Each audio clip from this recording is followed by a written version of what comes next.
Assalamualaikum warahmatullahi wabarakatuh. Al-Fatihah. A'udzu billahi minasyaitonir rajim. Bismillahirrahmanirrahim. Alhamdulillahirabbil alamin. Arrahmanir rahim. Maliki yaumiddin. Iyyaka na'budu wa iyyaka nasta'in. Ihdinas siratal mustaqim. Siratal ladzina an'amta 'alaihim ghairil maghdubi 'alaihim waladdallin.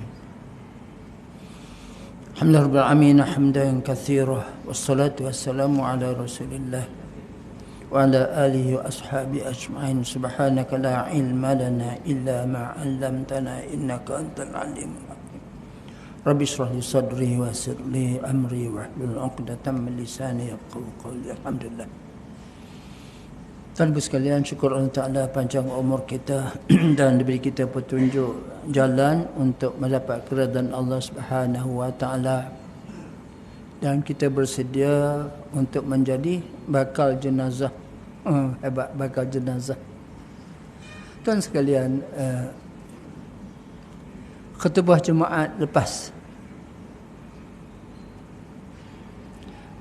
tajuknya apa benda? Integriti memperkasakan umat. Itu lebih kurang. Integriti apa? Cikgu ada cikgu. Integriti apa? Doktor.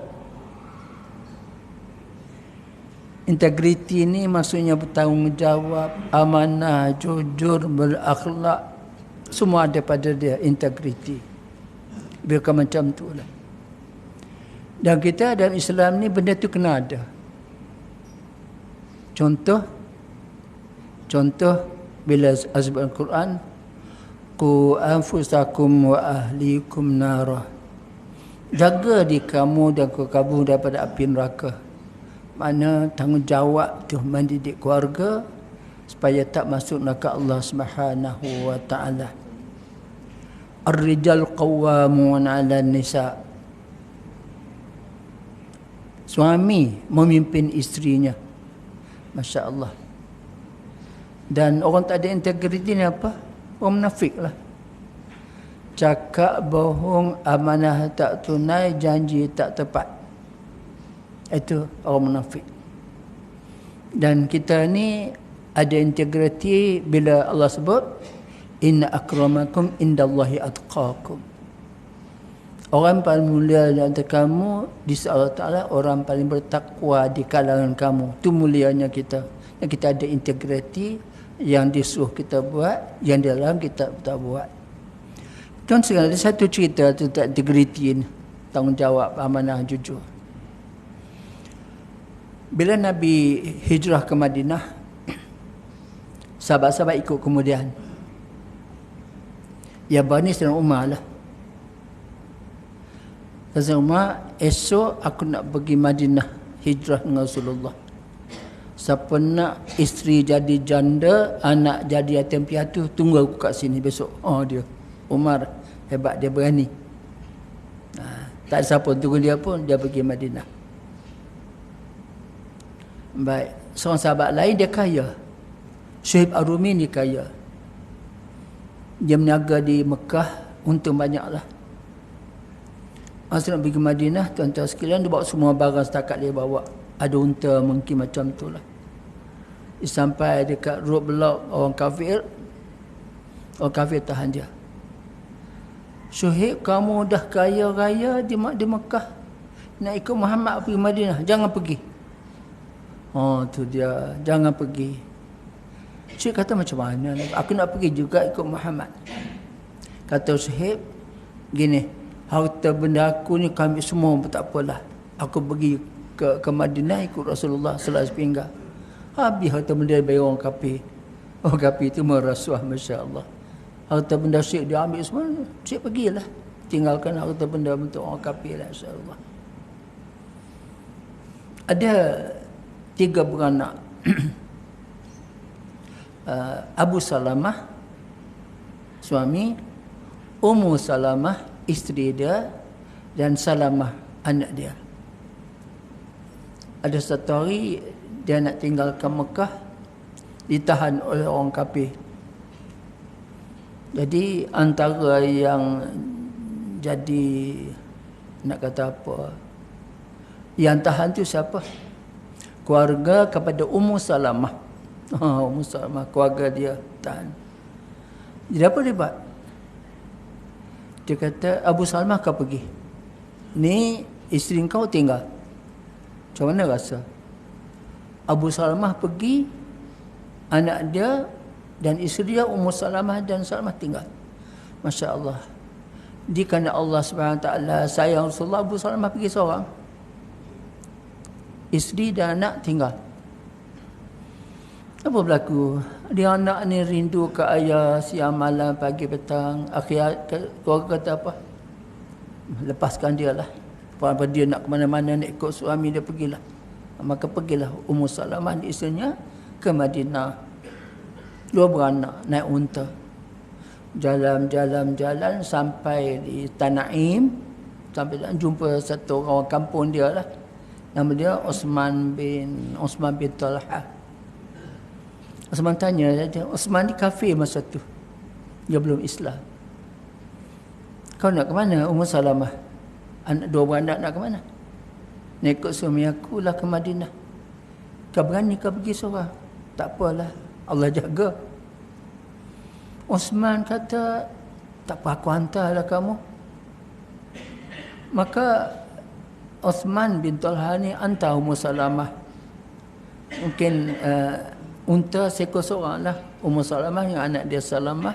Dan Osman bin Talha ni unta lain, berjalan-jalan. Tuan-tuan ibu, berapa jauh Mekah Madinah ni? 500 km. Saya tak pasti, orang kata seminggu berjalan, ada kata 10 hari berjalan. Jalan siang, kalau panas tidak rehat, jalan malam, macam mana. Jalannya pergi ke Madinah. Mungkin kalau letih tidurlah. Nak tidur kat mana ada rest house ke tu, Allah alam zaman tu, Masya Allah. Akhirnya sampailah ke Madinah. Kata Osman, kau pergilah cari kat situ. Mungkin suami kau dekat situ lah. Tunjuk ke Masjid Quba. Masjid Quba, masjid yang Nabi bina pertama masa sampai ke Madinah. Kau pergilah sana, carilah suami kau tu. Aku nak balik. Osman balik semula ke Mekah. Masya Allah. Saya fikir hebatnya Osman ni. Bawa isteri orang, bila letih dia berehat dan sebagainya. Tak ada ke nak pegang-pegang ke nak usik-usik isteri orang tu, tak ada. Hebat kan? Itu saya namakan integriti paling hebat, amanah, jujur, Masya Allah. Yang saya fikir dua perkara. Pertama, tuan-tuan, Osman ni di kaum Dawi pada Bani Syaibah.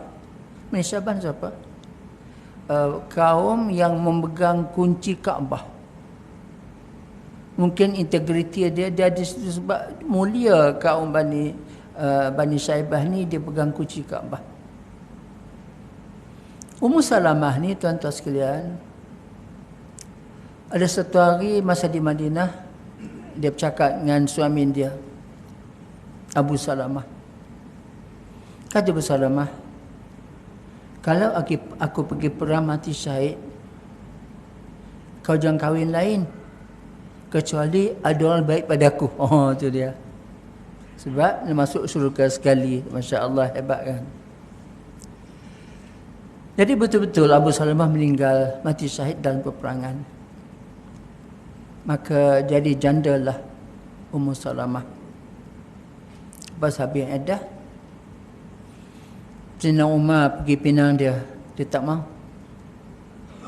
Kemudian Sayyidina Abu Bakar pergi pinang dia tak mau juga. Ummu Salamah ni alim tau. Dia antara alim di samping Sayyidina Aisyah radhiyallahu anha. Akhirnya setelah pergi pinang dia. Pergi pinang dia ni, dia bagi alasan mungkin dia malu, wallahu alam dah.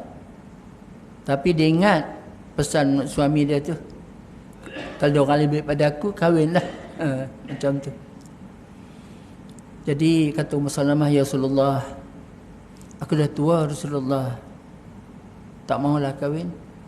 Rasul kata, aku pun tua juga. Mungkin masa tu umur dah 50 tahun lebih lah. Kemudian Ummu Salamah beralasan lain.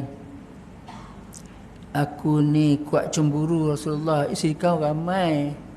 Aku cemburu macam Rasulullah. Rasulullah kata, kahwinlah dengan aku doakan supaya kamu tidak cemburu. Maka kahwinlah Rasulullah dengan Ummu Salamah. Dia saya fikir oleh sebab integriti Osman tu. Pertama, Osman tu kaum Bani Syaibah. Kaum Bani Syaibah yang simpan kunci Kaabah, mulia kaum tu. Masuk Islam pasti masuk Islam. Baik, dan Allah jaga akhlak dan tingkah laku Ummu Salamah sebab dia akan jadi isteri Rasulullah sallallahu alaihi wasallam. Wallahu a'lam. Tuan-tuan sekalian, bila sebut pasal berdepan dengan akhirat,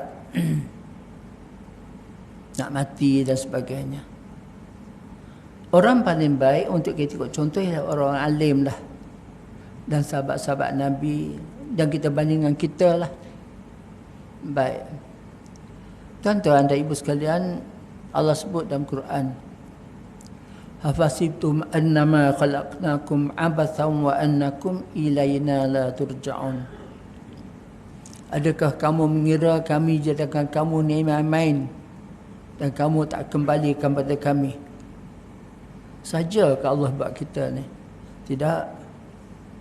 Dan Allah kita janji untuk mengabdi kepada Allah Subhanahu wa taala. Baik. Tuan-tuan, saya nak cerita ni kamu mungkin dah dengar sebelum ni, dengar lagi lah. Macam mana sahabat dulu berdepan akhirat, takut mati dan beramal untuk akhirat. Baik. Cerita pertama, tuan sekalian, ada alasan. 3 orang sahabat ada alasan berat lah.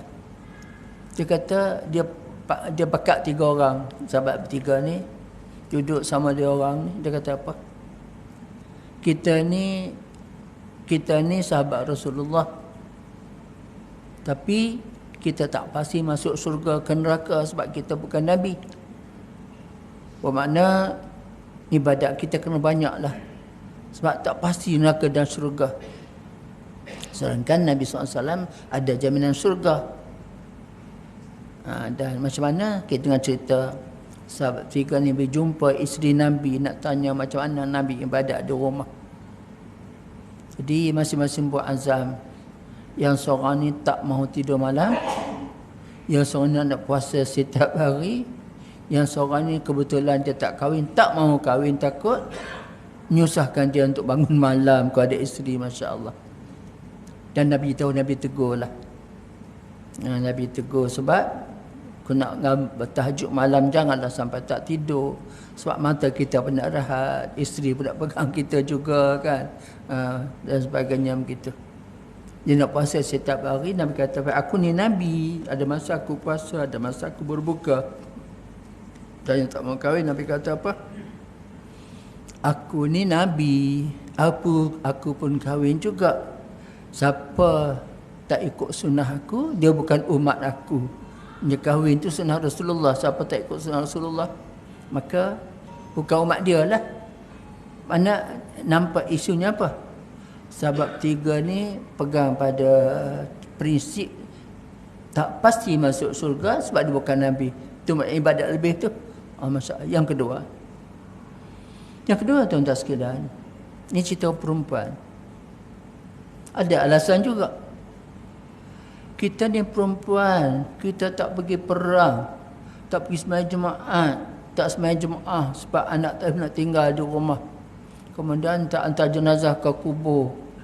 Agak-agak ada macam masuk surga ke macam suami kita. Suami kita ibadat dia banyak, pergi perang boleh mati syahid, masya-Allah. Tergambar di kepala dia perempuan, susah sangat masuk syurga Allah SWT. Maka dia jumpa Nabi. Seorang di mereka tu nama dia, aku tak silap saya, nama dia Asma binti Yazid. Jumpa Rasulullah. Rasulullah, kami ni sahabat, isteri sahabat-sahabat ni susah hati sebab kami mungkin tak masuk syurga Rasulullah.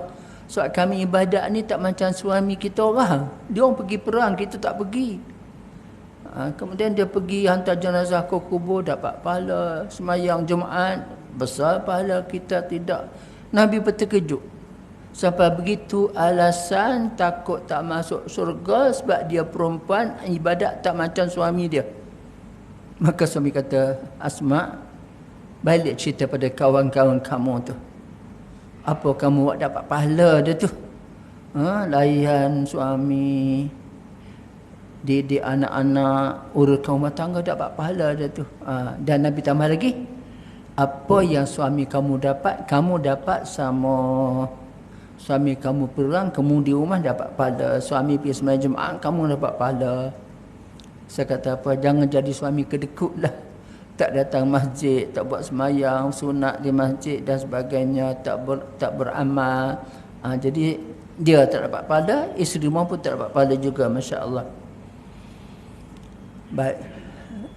Ada dua orang sahabat Nabi, nama dia Hanzalah. Seorang kahwin, seorang belum. Seorang kahwin, seorang belum. Baik. Hanzalah yang kahwin ni, ada satu hari dia jumpa Sayyidina Umar, bukan Sayyidina Abu Bakar. Abu Bakar, aku munafik. Dia kata, Abu Bakar, aku munafik. Terkejut Abu Bakar. Kenapa aku cakap kau munafik? Munafik masuk neraka tau. Berpura-pura Allah Ta'ala. Berpura Allah Ta'ala. Abu Bakar, aku ini bila dengar Nabi buat kuliah, bila Nabi cerita pasal neraka, azab neraka, aku menangis takut masuk neraka. Bila balik ke rumah jumpa anak, jumpa isteri, seronoknya peluk anak-anak. Macam mana Abu Bakar macam tu? Depan Nabi aku sedih, balik rumah seronok. Balik rumah seronok jumpa anak-anak. Aku munafik ke? Dia betul. Dia nampak gambaran berpura-pura Nabi. Di rumah seronok jumpa anak-anak. Depan Nabi, Nabi cerita pasal azab neraka, dia sedih. Makin jumpa Rasulullah. Sampai begitu. Masya Allah. Maka Abu Bakar kata apa? Rasulullah, Hanzalah kata dia munafik. Nabi senyum. Tak mungkin lah kan. Takkan Hanzalah tu munafik. Tapi Hanzalah begitu perangai dia. Dengan anak seronok, dengan Nabi sedih. Sebab Nabi cerita pasal azab. Nabi senyum. Hanzalah, kalau kamu macam kamu sekarang ni lah, Allah dan malaikat sentiasa menjaga kamu. Itu dia. Bermakna lebih iman. Berlebih iman yang bukan munafik. Dan Nabi kata, nak kata apa bahasa Melayu ni, berpada-padalah, begitulah. Jangan sampai melampau sangat kata munafik. Nabi kata, sa'atan. Berpada-padalah, jangan terlalu fikir sampai tahap sampai kata munafik itu. Tu Hanzalah. Yang satu lagi, Hanzalah belum beranak. Dalam satu peperangan, tuan-tuan sekalian, ada yang mati syahid lah. Ada satu orang tu, ramai orang kerumun jenazah dia yang mati syahid. Sahabat tanya Rasulullah, siapa ramai-ramai duduk kerumun siapa tu Rasulullah? Yang ramai duduk kerumun orang tu siapa? Yang di kerumun tu siapa pula? Sekatilah Hanzalah. Yang kerumun dia tu malaikat. Malaikat menghormati dia, sanjung dia, Hanzalah. Kenapa Rasulullah? Lepas dia kahwin, tak sempat dia mandi wajib. Bila ada panggilan perang, terus pergi. Masya Allah. Tak minta cuti langsung lepas kahwin.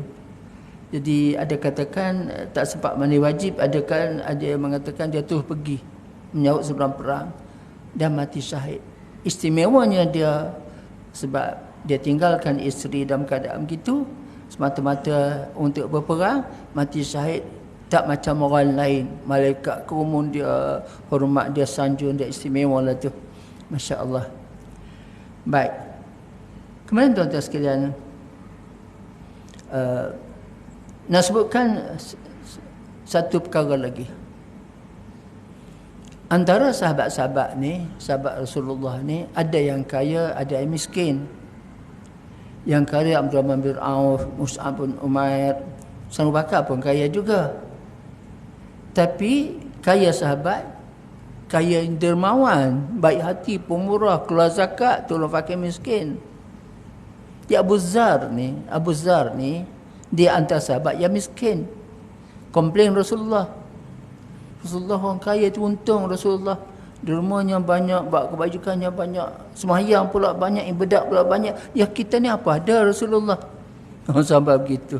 Jadi susah pasal miskinnya dia, tak dapat beri sumbangan segi keuangan. Allah Akbar. Rasul kata Abu Zar, sedekah ni bukan saja dengan harta benda. Kamu suruh buat baik, cegah kemungkaran, dapat pahala sedekah. Dan Nabi sebut satu hadis, Nabi sebut setiap perkara tu kullu ma'rufin sadaqah, setiap kebaikan tu sedekah. Kalau kamu ada kawan lah nak angkat barang berat atas unta, kamu tolong angkat atas unta orang tu, dapat pahala sedekah. Begitu. Kamu baca subhanallah, alhamdulillah, Allah Akbar, dapat pahala sedekah. Nak tunjukkan bimbang berdepan akhirat, takut tak cukup pahala, dengki, iri hati orang kaya yang banyak dapat pahala sedekah dan buat ibadat. Masya-Allah, Nabi kena pujuk begitulah Abu Zar ni. Baik. Saya cerita tuan-tuan, ibu sekalian, supaya kita tengok kita.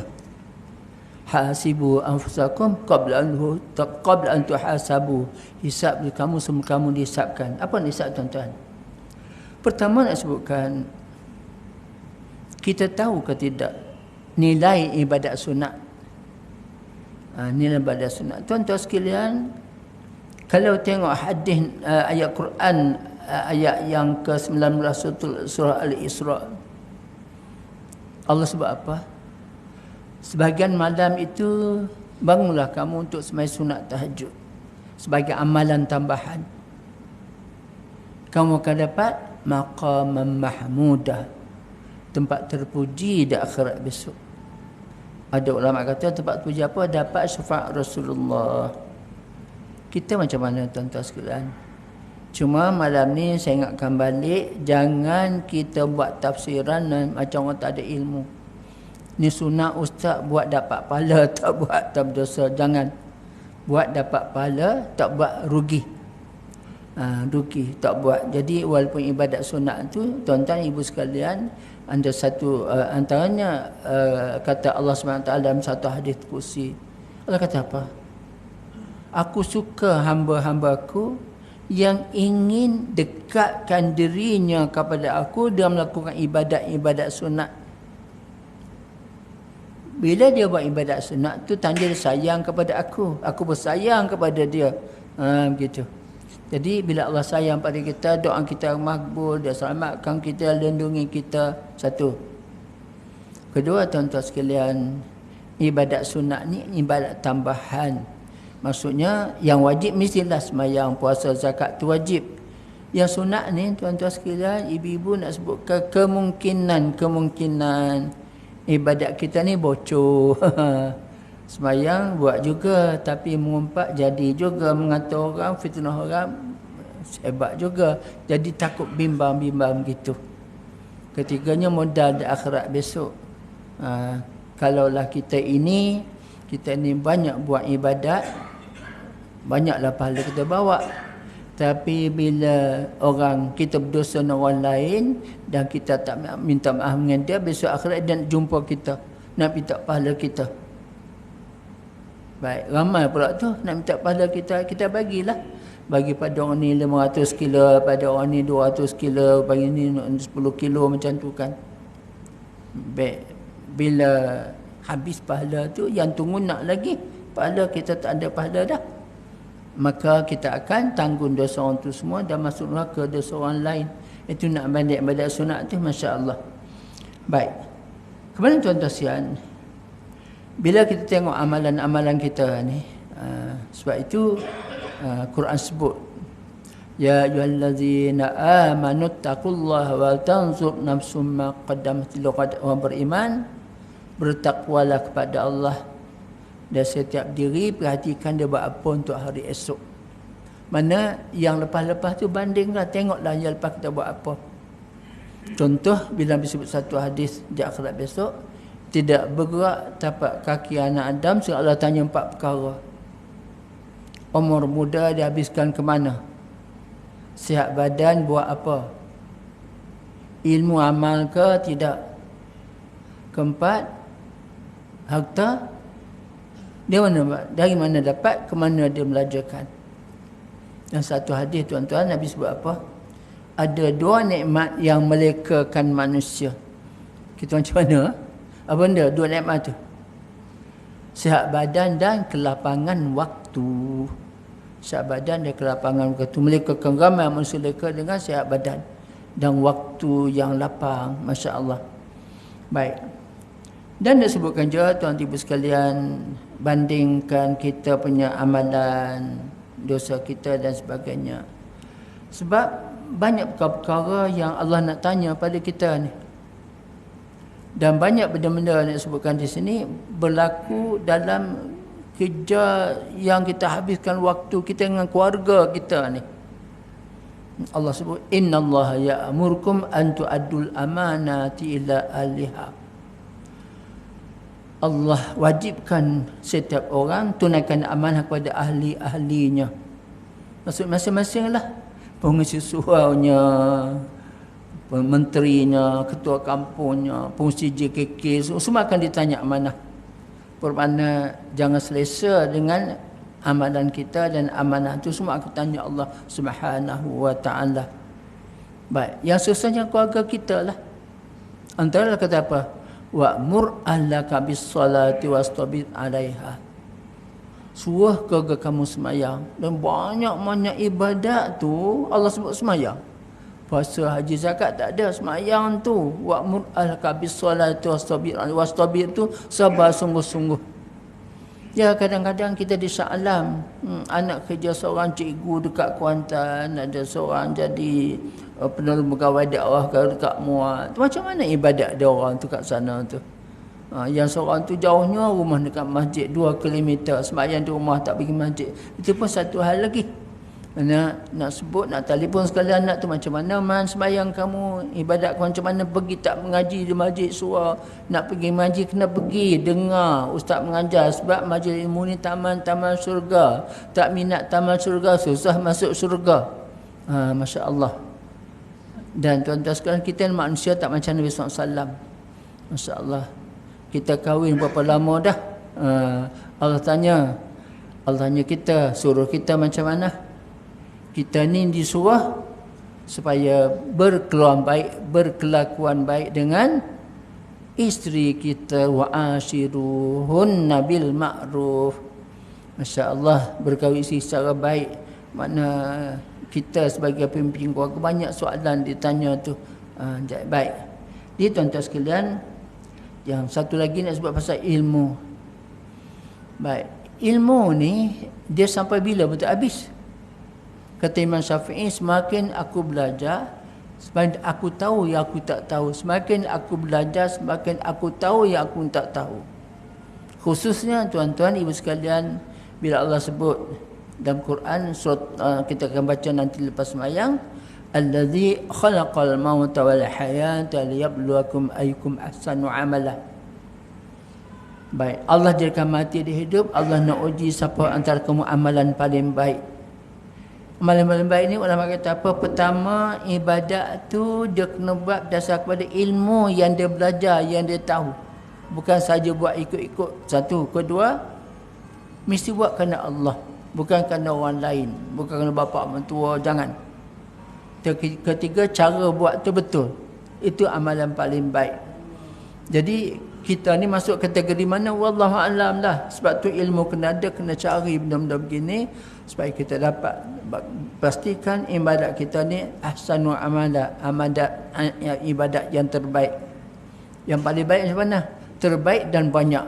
Baik. Tuan-tuan ibu sekalian, dalam itu pun nak sebutkan Allah suka siapa? Orang yang amalannya berterusan, istiqamah, walaupun sedikit. Jadi ibu sekalian, buatlah sedikit contoh. Nabi pesan pada Abu Darda.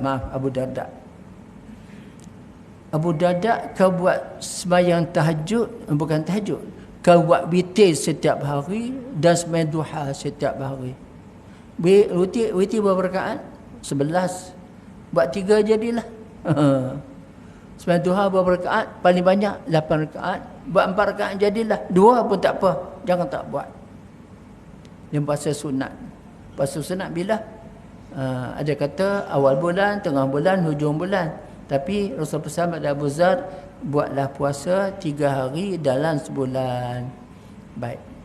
Kesimpulan ceramah saya, tuan-tuan nak sebutkan, ambil cerita semangat sahabat-sahabat dulu berdepan dengan akhirat, amalan dia macam mana dan sebagainya, masya-Allah. Kalau kita tengok pada Sayyidina Ali, saya sebut lepas, Sayyidina Ali menangis.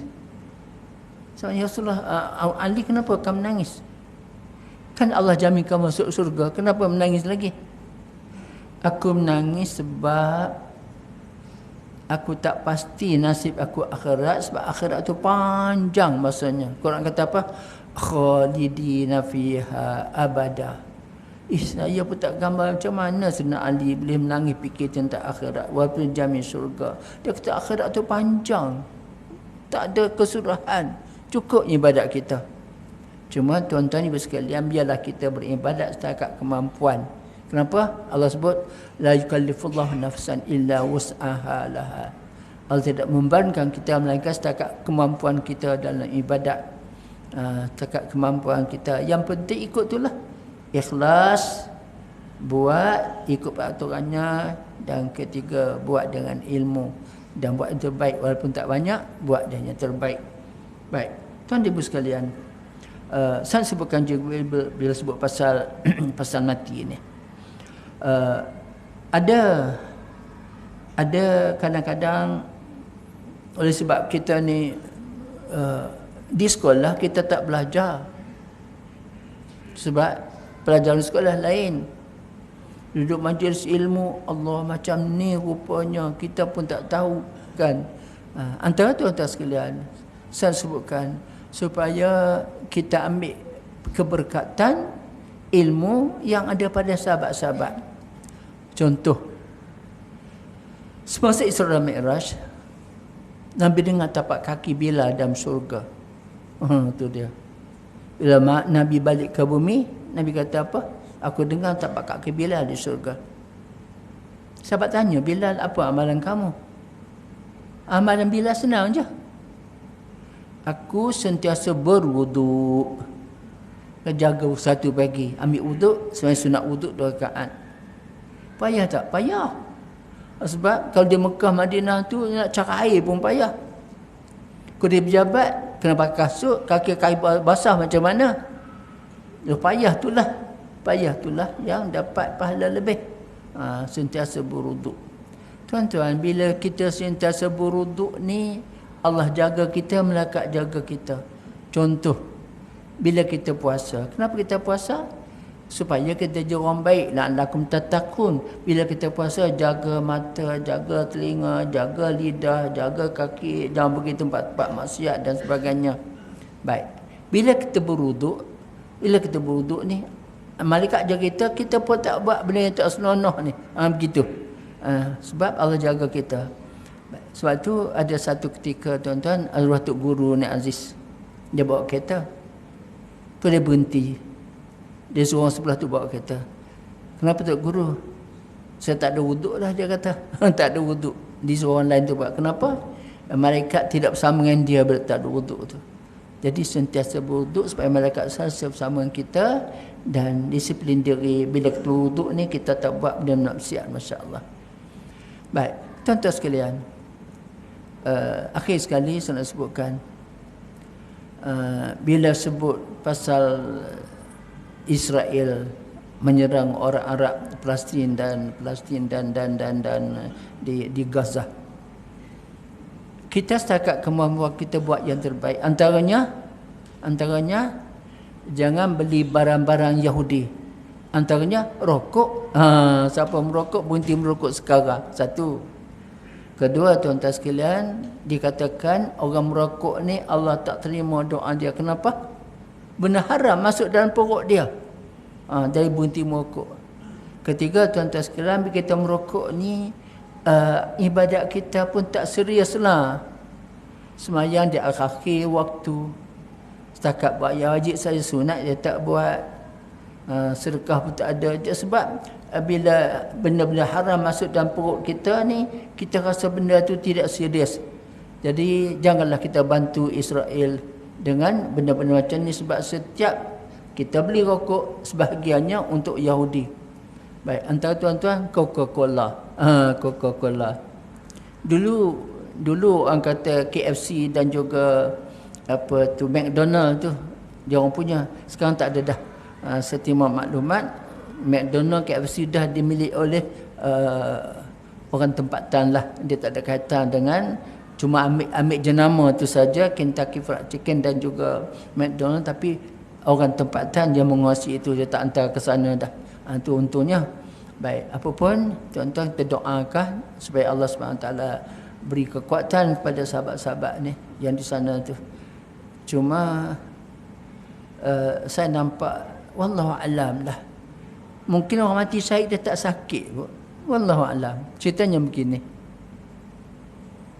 Ditanya kepada orang mati syahid, kalau ditanya orang mati syahid yang mati sekarang dalam kubur ni, apa kamu nak buat kalau Allah hidupkan kamu semula di dunia?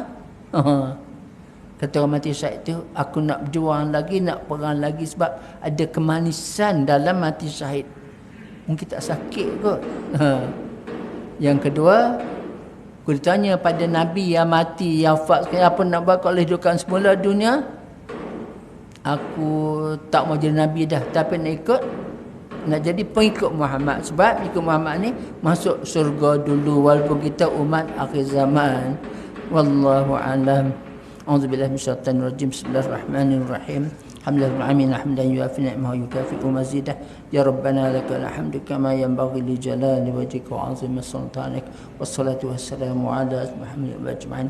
Allahumma aghnina bil 'ilmi wa zayyinna bil hilmi wa akrimna bit taqwa wa jamilna bil afiyah. Rabbana atina fid dunya hasanah wa fil akhirati hasanatan wa qina adzabannar. Walhamdulillahirabbil alamin. Subhanallah bihamdihi. Subhanakallahumma wa bihamdika asyhadu an la ilaha illa anta astaghfiruka. Bismillahirrahmanirrahim. Wal 'asr innal insana fi khusrin illa alladhina amanu salihat wa tawassaw bil haqq wa tawassaw bis sabr. Sadaqallahul azim. Assalamualaikum warahmatullahi wabarakatuh.